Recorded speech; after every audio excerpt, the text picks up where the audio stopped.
Labai smagu būti Nidoje, labai gera būti Tomo mano namelyje. Šių metų festivalis yra 29. Man atrodo, aš jau mažiausiai 20 festivalių be pertraukos arba su labai nedidelė pertrauka esu buvusi.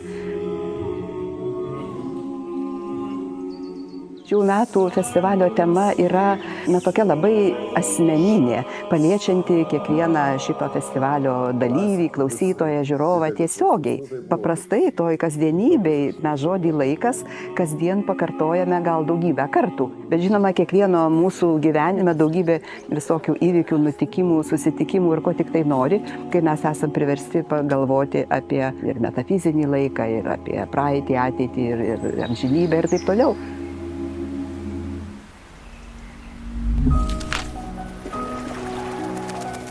Šis festivalis Lietuvoje ko gero išsiskiria savo bendrystę. Čia didžiulė privilegija buvimas visiems kartu, pokalbiuose, apmąstymuose ir svarstymuose apie ateitį.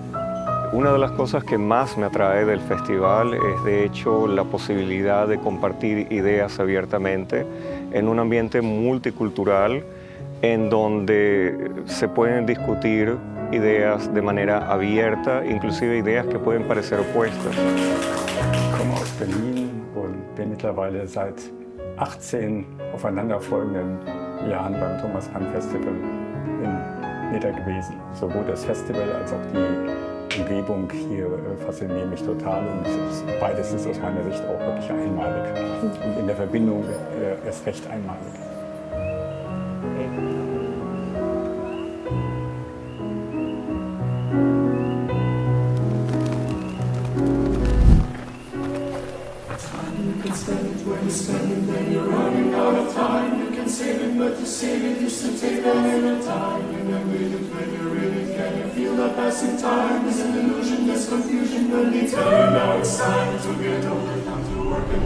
Esame tikrai ypatingoje vietoje Nidos evangelikų liuteronų bažnyčioje.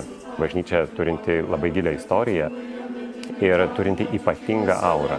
Ir būtent tai, kas atsitinka čia, tai tikrai yra labai išskirtinas kiekvienas muzikinis vakaras, kuris vyksta būtent šioje bažnyčioje.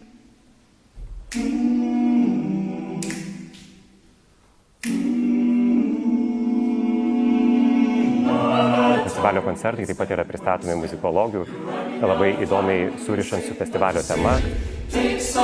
Festivalio metu būna išskirtiniai 8 muzikiniai vakarai. Tai tikrai pakankamai įtempta programa.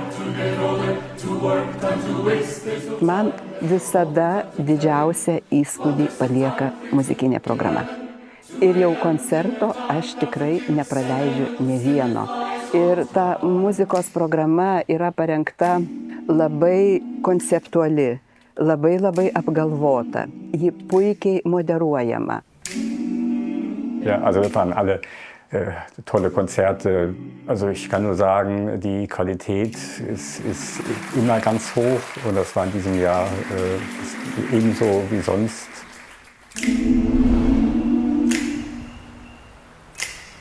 Šis festivalis yra jau 29 ir jis yra vienas iš pirmųjų tarpdisciplininių festivalių Lietuvoje, o jis apriepia ir dailę, ir literatūrą, ir kiną, ir muziką. Labai smagu, kad visas programas lanko labai įvairi auditorija. Ir būtent tai padaro Nidą išskirtiniu objektu Lietuvoje, todėl kad susirenka tiek kino žinovai, tiek literatūros, tiek muzikos.